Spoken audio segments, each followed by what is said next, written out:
Forbes India and CNBC-TV18 present Exotel EngageX.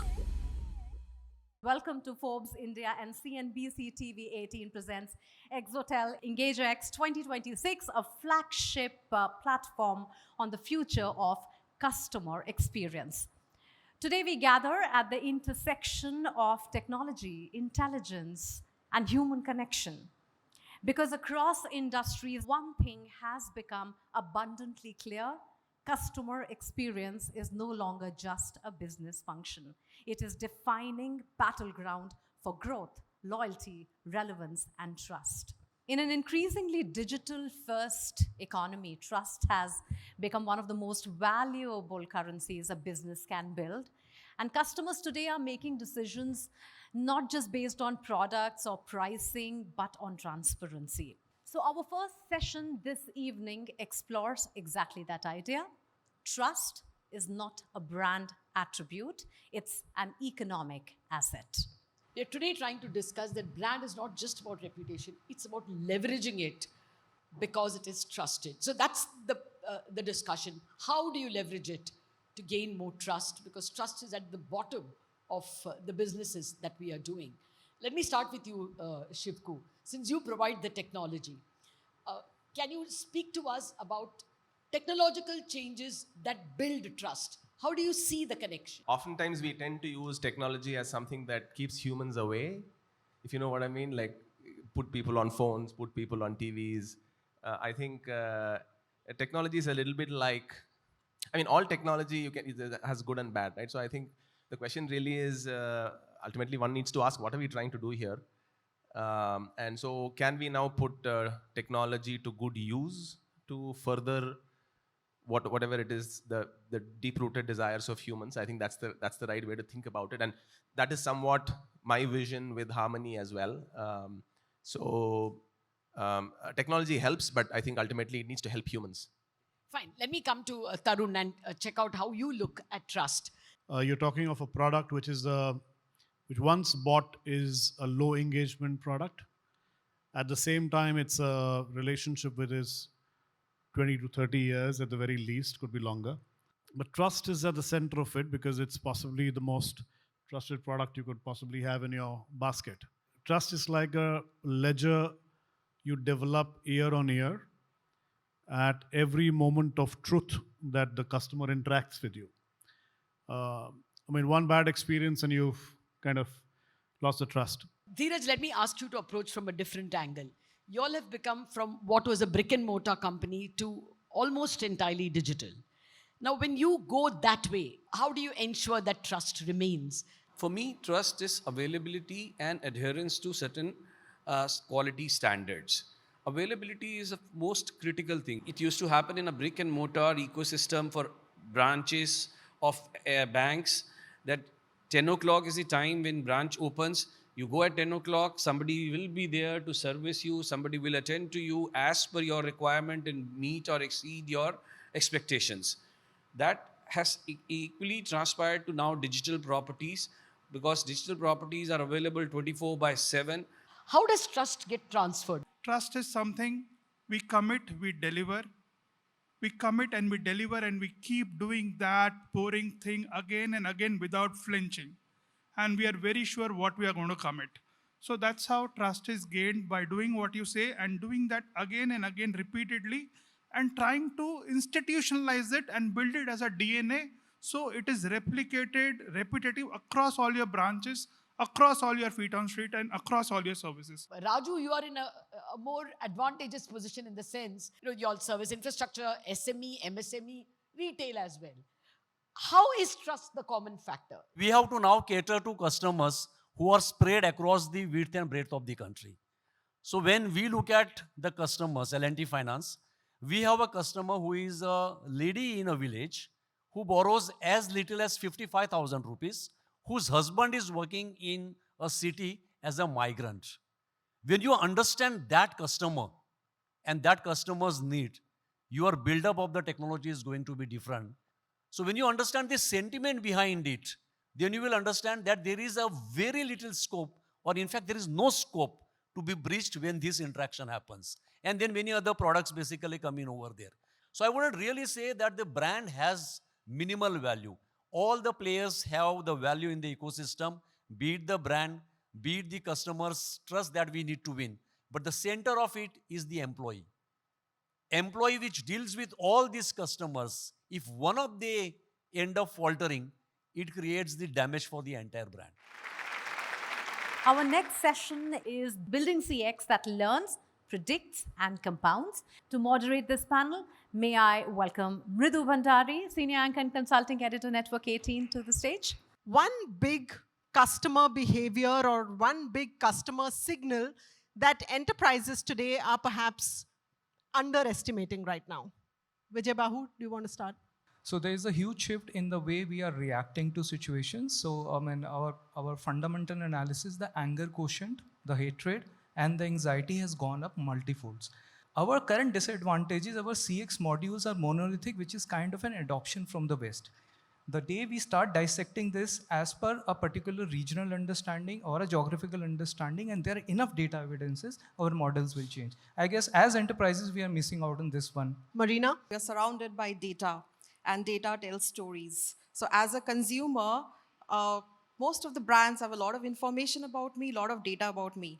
What is the story that they're weaving around me? What is the personalization that they're doing around me is the shift that organization really needs to move into. Rather than giving me a generic story, tell me a story that I want to hear. Rohan? Coming from quick commerce, I feel that customers have gone to a world where there is zero tolerance for any effort, right? So customers don't want to wait. They don't want to search. The idea and the expectation is that brands should understand consumers and anticipate and not just respond, right? So that's one, zero effort or low effort. The second, I feel that loyalty is quickly evolving. It started with scratch cards, moved to loyalty points, moved to subscription. I feel that today, consumer experience itself is a moat, right? So a brand where effort is low and trust is high is where I think the win lies for the brand, right? And this is one theme which at least I'm watching very closely. Imagine we are at EngageX 2031, 5 years from now. What do you think we're going to be talking about 5 years from now when it comes to CX? There's going to be a version of me, and that's going to be an agentic version of me talking to an agentic version of you. So that's going to be the future of CX for sure. Rohan? Maybe we'll be sitting and talking about brands that know users better than the user himself. All right. Vijay Bahu? Digital systems and systems intelligence making you a better human being. Thank you, Rohan. Thank you, Marina. Thank you, Vijay Bahu, for that very exciting conversation. On to our next session, which will celebrate champions of CX. May I please welcome Gaurav Agrawal, Chief Business Officer, Exotel. So you started your journey as contact center advisor in 1999, answering customer calls, right? And today you lead customer experience for one of the India's largest logistic brands. Looking back, what is it that you've carried since then? When we just started with the Blue Dart journey, the founders were very clear you have to start from the scratch no matter what your experience has been. And that really helped us build not only customers' trust, but learn through the journey of taking accountability, building that ownership, that I am responsible for that shipment, and looking forward to how can you resolve it at the earliest. The most important parameter for customer trust, what do you think it will be in the AI world that we are moving towards? So I think in logistics, the human connect, like I said, will remain because ultimately it's a parcel or a shipment or an emotion that I'm going to deliver at some point of time. I would say AI will get more and more smarter and used in logistics. It will become definitely a superstar, but I feel that insaniyat or the human connect that has to be there will remain the blockbuster. Perfect. In today's economy, our customer interaction carries measurable business impact. Now, our next session is titled The Experience P&L Panel When Every Conversation Has a Balance Sheet. To lead this conversation, I'd like to invite Mridu back on stage. Now, you're all dealing with huge scale, right? What is the one customer experience KPI or metric that really tells you that you are building loyalty and not just mere transactions? Abhishek? We do about 190 million packages a year. And I often tell my team members, I tell them, don't take it for granted that when March 31st turns to April 1st, that those 190 million packages are guaranteed, because our score starts from zero. I think the businesses that we are in, the greatest metric is if you've got customers that are coming back. I think that always remains as the simplest way, because acquiring new customers can be done in various forms, but retaining and having them come back to you year on year, to me, that's the simplest metric of whether you're connecting with your customers or not. Fair enough. Devesh? I think the same answer, right? Like retention is the heart of any measurement. Now, in our world, we measure it by multiple things. For example, retention rate of a customer, same store growth, frequency increase of a customer. But it boils down to this one thing, is the existing customer, how much can she or he come back and transact with you again? I think that's the North Star metric that all of us follow, saying, if this is growing and this is sustaining, I think we're in a good state. Sachin? For the consumer side, I think the leading indicator that I feel is the most indicative of retention is effort score. I think the patience in the economy, the patience in the generations is reducing. And if you can reduce the overall effort of making the transaction or doing whatever, I think that will be a very, very good indicator of lagging indicator, which is retention. Forbes India and CNBC-TV18 present Exotel EngageX. At a time when AI is reshaping the global economy, the conversation is no longer just about innovation. Now, to witness a powerful vision for the future of AI in CX, I'm welcoming the co-founder and CEO of Exotel, once again, Shivakumar Ganesan. Okay, this will be worth your wait. Can you call Ankur and find out how his EngageX event has been going on up until now? So that's Ankur, my chief of staff. Hi, Ankur. I'm calling on behalf of Shivakumar Ganesan. Wanted to know how the EngageX event has been going so far. So far, so good. It is houseful. So the event is houseful and going well.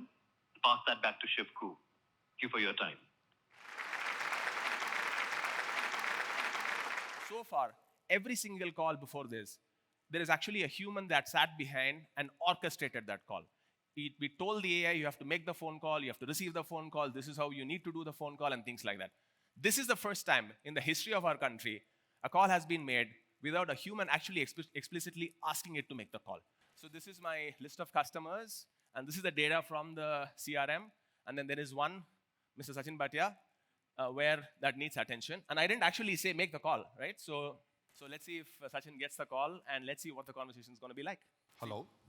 Your relationship manager.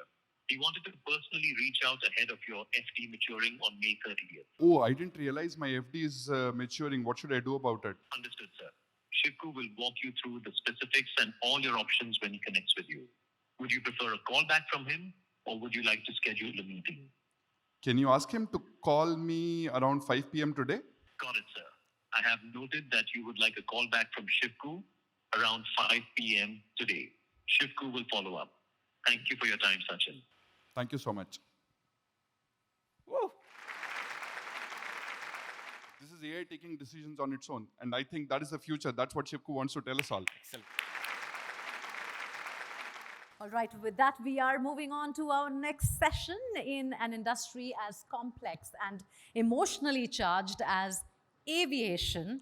Customer experience plays a defining role in shaping trust, loyalty, and brand perceptions. Now, to lead our next session, named When Business Becomes Best Friend, I'm inviting Nalini Thakur, Assistant Editor, Forbes India. Put your hands together.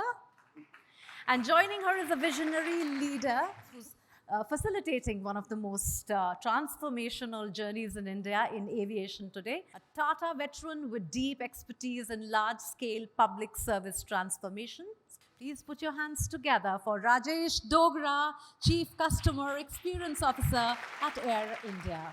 You've spent almost 2 decades at the Tata Group. How do you sort of envision replicating a similar transformation journey for Air India? Customer experience as such, when we talk about services, especially when they're to be delivered on a very large scale, and customized, bespoke, because it's not something that you do in one shot. You need to think through the service needs, requirements, ambitions are so different from different types of people. So building that whole ecosystem to solve the problem and deliver services, it's something which takes a lot of effort, there's no doubt. But using the right tools, right processes, right set of people, business rule definition, delivering solutions, I think this is all goes in a way that you plan it in a particular way and then you deliver. Right. And you finally achieve what people anticipate and they expect. Can you give us some examples of some customer-centric initiatives that you've implemented with Air India? When you talk about aviation airline, I think customer experience is so important. While safety, security, on-time performance, all those things, but customers expect nothing less than the best. So there is a lot which is being done. So if you look at last 4 years when we took over from the government of India, there were a lot of challenges, and when we acquired it, we've been working continuously and trying to bring changes. The entire customer journey, right from starting the experience of when you book your flight till the time you arrive at the airport and collect your bag. There are 37 or maybe more touch points that we have tried to address and completely revamp this airline big time. Thank you so much for this conversation.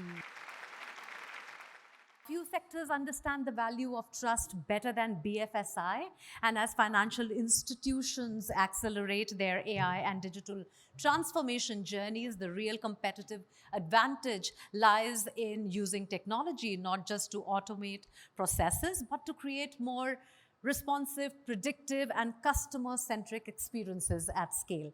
Girish, I'm going to start this conversation with you. ICICI Lombard hit 98.8% of retail health claims paid within 30 days in FY26. Am I right in saying that? How did you make that speed meaningful to the customer? We do lead on AI architecture, which helps us, of course, one, in speeding up the claims, getting the agility and nimbleness.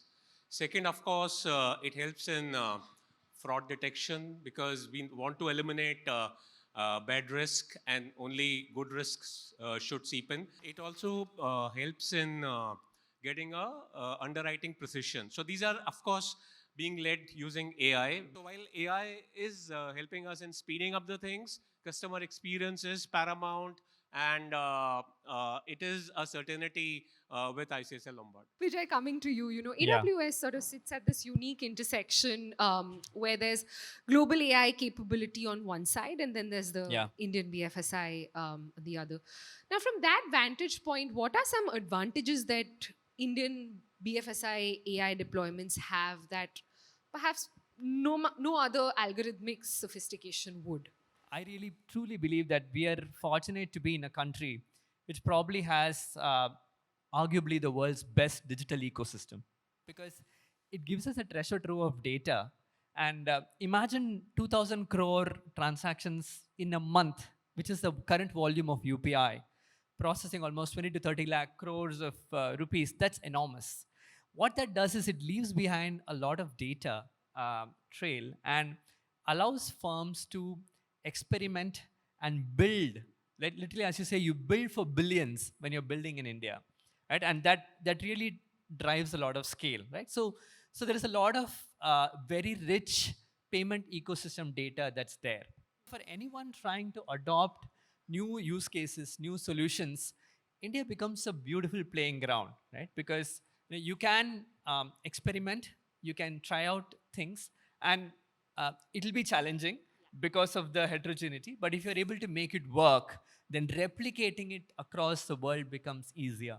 Thank you both so much for your time. It was a wonderful conversation. Now move into our next fireside conversation at EngageX 2026, Trust, Transformation, and the Future of Banking. Now, to take this conversation forward, I'd like to invite CNBC-TV18's Ritu Singh on stage. If there's any institution in India that probably touches every Indian's life every day as closely as you do, it is State Bank of India. So, what better person to have this conversation with about trust about transformation and the future of banking. I'll start with transformation, Mr. Rao, because I know you joined SBI in 1988. And what is the one thing you think did not change that perhaps should have? I think the landscape had changed very much. But what has not changed is our approach to customer centricity. In all our internal process approvals also, there is always a seat for somebody like a customer experience officer. So who will actually step into the shoes of a customer, who will look at the product, who will look at the disclosures, what we make in terms of whether we are revealing enough information, comprehensive information, whether they understand or not. The second part of that question, sir, was what do you wish had changed that did not? I think, of course, a bit of more agility for regulated entities, because all said and done, unlike other organizations, banking industry is definitely regulated for a right reason, because we are the custodians of public money, etc. But what sometimes I feel like has to change is the agility. Thank you very much, Thank Mr. you. Rao. It was a pleasure speaking with you. And we move on to our next fireside. Well, in today's hyper-connected world, reputation can be built over decades and tested in moments. To explore what it takes to win and retain India's trust, we have with us none other than V. Vaidyanathan, MD and CEO, IDFC First Bank. What did it take for you to build the bank from scratch, from nothing, into the institution it is today, and retain that customer trust, which is quite visible in the kind of numbers we're seeing from you? For us, trust has to be earned in our own generation, by our own conduct. Every act we do, every product we put out, every kind of feature we put out in our customer products, they all, everything, and the way we conduct ourselves in the event of a crisis, they all add up to the experience and the trust. And that is how our life is different than from a, like an SBI, for example. There was a recent incident, I don't know, I suppose most of you would be aware of this Haryana fraud that came up. Suddenly, almost 600 crores was missing from IDFC First Bank. Before any of the media, any of us even got a whiff of it, you had Mr. Vaidyanathan flying down to Chandigarh overnight. The investigation, before it even concluded as to what really happened with that money, he's repaid the full sum to the government. He's taken the full hit in the single quarter. Tell us what went through your mind. See, a bank is a very sensitive institution, okay? And it entirely is from public trust. And what is the trust? Trust is, I am a depositor, I left money with you. The day I want it back, give it to me. This is a fundamental construct. Therefore, we have to conduct ourselves in such a way that leaves public with zero doubt about your intention and your ability to pay. That afternoon, evening, we just flew to Chandigarh. We said, here's your money. And next morning, I called some of the leading channel newspapers and said, look, I want your front page tomorrow morning. And then we wrote out a message to Stock Exchange that this is paid. And we put out a front page ad saying that living by customer first values when it matters most. And we did it. The amazing thing, you'll see, Ritu, is that money stayed with us and deposit didn't leave the bank. And now we arrive at a truly special moment this evening. Architects of CX is a collection of transformational CX journeys, a chronicle of leaders who challenged convention, reimagined CX at scale, and changed the way enterprises do business and also connect with people. To shine light on this initiative, may I please invite Udit Agrawal, Global Head Partnership and Marketing, Exotel. Architect of CX is we envisioned this as a program where we bring the best work of the CX leaders who are doing in their transformation journey. They are their challenges, it's their story, and we are unveiling in this book. So we started this idea as a book, and now it actually transformed into an annual initiative that we would be rolling in. Without further ado, I think we'll bring the architects of CX and we'll unveil the cover book today.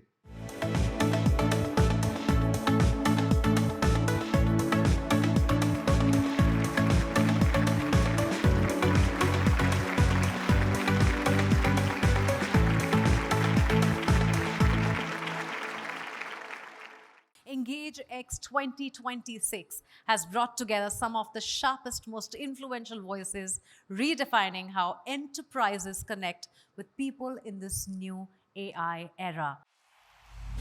Forbes India and CNBC-TV18 present Exotel EngageX.